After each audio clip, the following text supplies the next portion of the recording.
it's Cindy A. Lewis. Welcome to my channel. In today's video, I am going to show you another pocket video. So if you missed the last one from late last night, it is this, what I call a V pocket. It's two intersecting sides that, let me show you the back, that will glue into your journal page, and it's so fun to make. So you have to see that video. I do have one here. Let me show you real quick. Just plugging this, but it turns out so cute in the journal.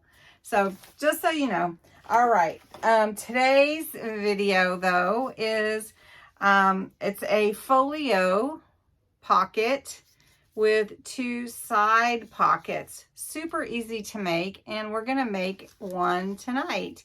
And you'll love this to glue the back into your journal. You will love this. So anyway, we're gonna make it super easy and quick. So let's jump in.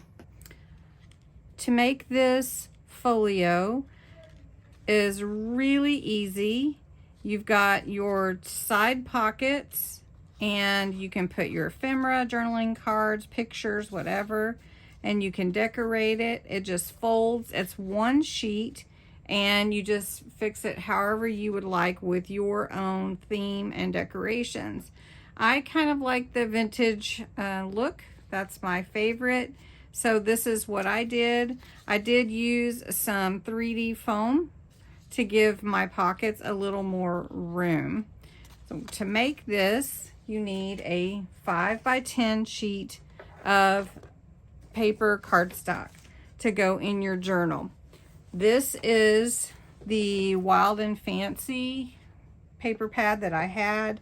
Has some beautiful papers. They are double-sided in here, which is really nice when you're making something like this. So I do have this piece that is left over from making this pocket, this folio with two pockets. And so we're gonna make out of this page. I'm gonna use this side because I really like that lace look. I'm gonna cut it at 5 inches. And then if you have leftover, you can make tags out of the extra, just like I did this one. Isn't that cute? Ooh, I love tags. Anyway, okay, so I digress. So now we're gonna cut this at 10 inches, and I wanna make sure to include that lacy look. Again, I have another piece that's perfect size for a tag. Now this is your 5x10 sheet. You need to score it at 2 inches, and I am using my all-in-one. We Are Memory Keepers all-in-one. I really do like this scoreboard trimmer and all the different things that it allows you to do. It is one product that I really am so glad that I went ahead and purchased it, because I wasn't sure I had other trimmers. But anyway, again, not sponsored. Okay, so 5x10, and I'm going to score on the 2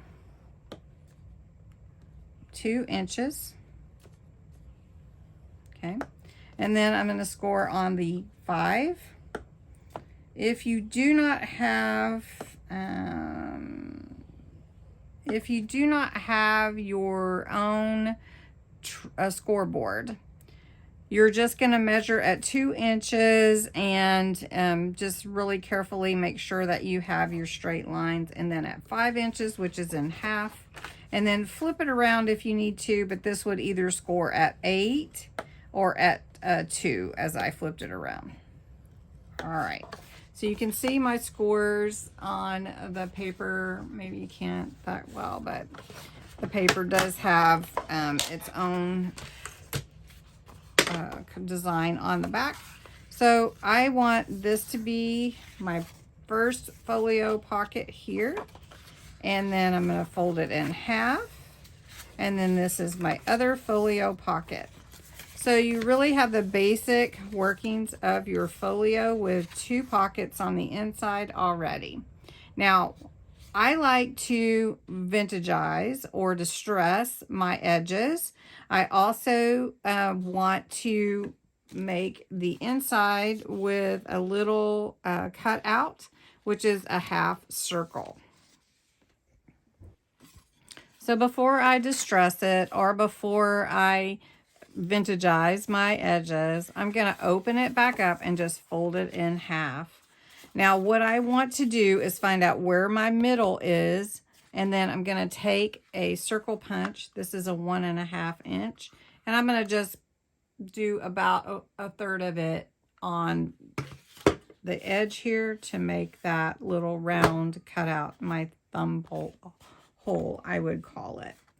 So the middle of this will be at 2.5 because this is 5 inches across.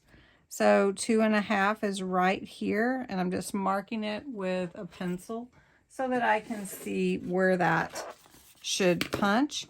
And I'm just going to take my whole puncher, it's really a circle puncher, and I'm going to try to line it up as best I can see. And if it's not perfect, it's really okay with me. But that looks good. All right, set that aside.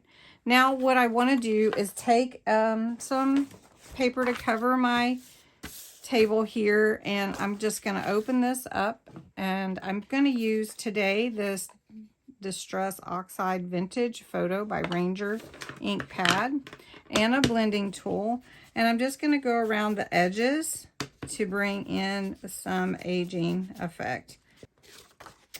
Okay, so I've got my my edges distressed.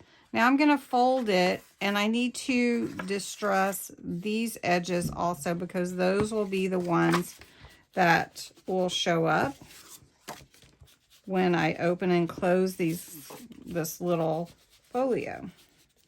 So I do want to do that. So you just have to realize. Now, you need to decide which is going to be the part that is glued into your journal. Now this, I don't think the pattern really matters if it's up and down or if it's this way. If I glue it in this way, I lose this part. So you just have to decide that. So if I turn it this way, then I have a little decoration on the front, and this all gets glued in. So it's just your preference, and then again, your design of your paper. Okay, the next thing that you need to do is you're going to glue in with either your glue. You can use glue. You can also use double stick tape. You can use 3D foam to glue in your pockets. If you want to have a little more room, 3D foam is really nice. All right, after you've got that all pulled off, then all you have to do is just firmly push them down. And you've created your folio. Very simple. You've got a pocket here and a pocket here. And you can put in photos, journaling cards, ephemera, whatever you would like. Now the fun part is decorating. And I just love to decorate. And I love to give it a sort of a vintage vibe to it.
And then that is really your folio with double pockets on the inside of your card. And then you can just glue this down in your journal, and that is really an added, very cool piece. Now you could, of course, decorate it a lot more, but these are the two that I'm showing you tonight.